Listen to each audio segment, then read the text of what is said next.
So, this is the house I used to live in. I rented it for 15 years. It has 3 bedrooms, an attic, a front and a backyard, a shed.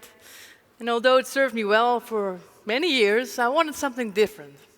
I wanted a house surrounded by nature, and I wanted to live in a community with like-minded people. So at some point, I started looking around for another house. And as a single woman with an average salary, I was able to take out a mortgage of 170,000 euros. I started looking for another house based on that budget and soon discovered that it offered me limited options. I could buy a similar house but smaller or an apartment. And those choices didn't appeal to me at all. For the first, I would be at the top of what I could manage financially without having much left to spend on the fun things in life. And second, the houses that I could buy just didn't make me jump with joy. So I was kind of disappointed about my lack of options, and I started wondering what kind of house would make me happy. Something like that, maybe. By the way, isn't that strange? When people want to buy a house, they go to their realtor, they say, what's the biggest amount of money you can give me? And then start looking for a house based on that number.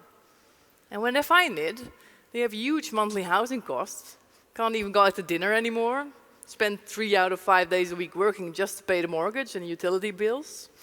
All for a house that they spend perhaps 3 hours a day enjoying, because the rest of the time they're either asleep or working hard to pay the bills. Instead, we could also ask ourselves, what do I really need in my house? What's essential to me to live happily in my home, and what can I do without? And find a house based on that picture. Wouldn't that make much more sense? So I started defining what my ideal house would be like. And I've always been drawn to small houses, English cottages, cabin in the woods, that kind of houses. And I knew I wanted a garden. I wanted to grow my own food. I wanted a herbs garden and vegetables and have some chickens running around. I would love a small homestead where I could live partly self-sufficiently. So I knew my house wouldn't have to be big, but I needed a decent-sized garden. And I wanted my house to stimulate me to use less electricity and water. If possible, generate its own. Well, with a budget of 170,000 euros, I was not going to find my dream home, that much for sure. But one day I was browsing on the internet and I stumbled upon a picture of a super cute small wooden house built on a trailer. And they called it a tiny house. Well, nice, isn't it? So I started following some websites showcasing tiny houses, and I soon fell in love with the concept. I discovered there was a whole movement going on in the USA around these cleverly designed homes, including an inspiring philosophy. And I was astonished. It ticked off all my boxes. Affordability, sustainability, self-sufficiency, living simply, living in nature, community, flexibility. I started talking to my friends about it, and I kind of drove them crazy. It was all I talked about. These cute little houses and how I wanted to live in them. One of them. But most of them didn't take me very seriously. But one day, one of them said, so if this is what you really want, why don't you go for it? Well, I didn't have a good answer to that. So in February 2015, I decided to do just that. Go for it and have my own tiny house built right here in the Netherlands. Well, of course, that was easier said than done. I did some research online to see if there were already people living in a tiny house in the Netherlands, and no one. But I thought, oh, what the heck, I'll be the first then, and started my adventure. And I also started a blog to document my progress on the road to living in a tiny house in the Netherlands. Because I figured, if I'm so in love with this concept, there must be other people who'd love to live tiny too. And perhaps they would find it useful to read about my experiences. That proved to be quite true. In February this year, exactly 1 year after deciding to go for it, the build of my tiny house began. And by the end of May, it was finished. And I have been living in it ever since. And very happily so. That's it. My house is bio-based. It's made with eco-friendly materials. It's off-grid, thus it's not connected to water and electricity and sewerage. I have solar panels for electricity. I have a rainwater catchment system. I have a Helophyte filter for purifying my grey water, a composting toilet, and a cute little wood stove for keeping warm in winter. The house is in Alkmaar. I live in Alkmaar with permission of the city council. And I'm the first person in the Netherlands who lives in a tiny house legally. And it was 4 days prior to the completion of my house when I received permission from the city council to live there in this beautiful spot in Alkmaar. So that was exciting. And at the moment, I'm the only one living there, but I will be getting neighbors. So why am I so excited about tiny house? Well, you see, there's just not much to have against them. They're a good idea on so many levels. And I believe that they can be a solution to many modern-day problems. Looks nice, doesn't it? But not just that. Life is getting more complicated and stressful. Many people are longing for simplicity. Our society and systems are not functioning well.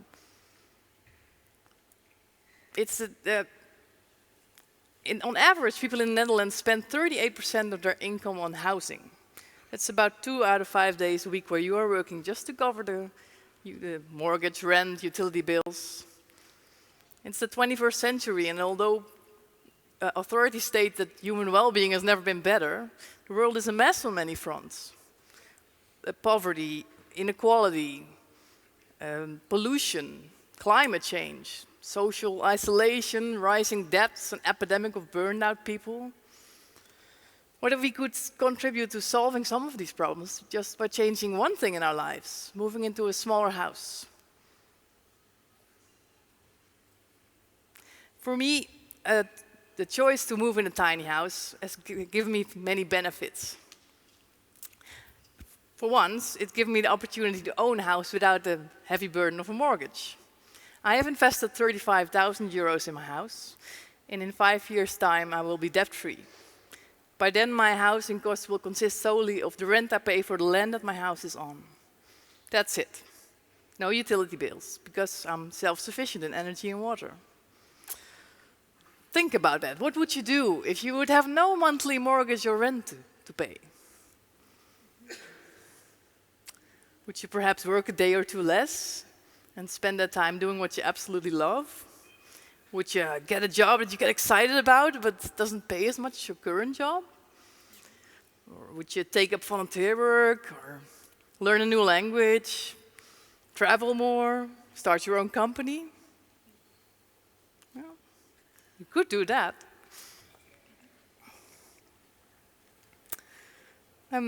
My house is in Alkmaar. And, oh, wait a minute, I'll go too fast. At this moment, I live there alone, but the city council has given permission for 4 more tiny houses and their owners to move in. So I'll be getting neighbors. And that way we can form a small community and share things like a washing machine in a community building. A lot of people are missing the connections we used to have back in the days when villages were small. The tiny villages make a lot of sense. And after the 5 years' time, I can move to a new location and take my house with me. Just hook it up on a Land Rover and away we go.